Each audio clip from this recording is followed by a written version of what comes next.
Il y a 2 semaines, les travaux de la concertation nationale des acteurs politiques, CNAP, ont pris fin. Mis en place par le gouvernement au lendemain de la présidentielle contestée, l'énième dialogue intertogolais a pris fin dans la cacophonie. Certains partis participants ayant préféré se retirer.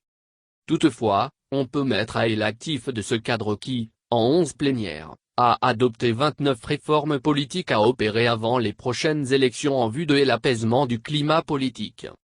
Ces propositions de réforme portent, selon le ministre Peyadoa Boukpessi, de l'administration territoriale, de la décentralisation et du développement des territoires sur le cadre électoral, notamment le code électoral, 29 propositions, sur la Constitution, 4 propositions, sur la loi fixant les conditions d'exercice de liberté de réunion et de manifestation pacifique publique, 2 propositions, sur la charte des partis politiques, 7 propositions, sur la loi portant décentralisation et liberté locale, 3 propositions, sur le statut et l'opposition, 1 proposition, sur les mesures d'apaisement, 3 propositions, et sur le cadre permanent de concertation, 3 propositions.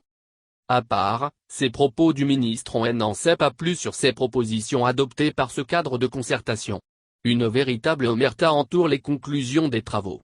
Que renferment concrètement les propositions? Personne ne le sait. Et aucun des acteurs ayant participé aux travaux ne veut en parler, comme s'ils sont liés par un pacte auquel il est difficile de se défaire. Une situation incompréhensible qui laisse libre cours à des supputations. 2 semaines après les conclusions de ces travaux, les Togolais au nom de qui les participants se sont réunis expriment leur incompréhension face à ce silence. Ces travaux sont-ils des secrets de défense autour duquel il ne faut pas communiquer, se demandent certains. On sait seulement qu'une communication sur le sujet a été présentée hier au Conseil des ministres.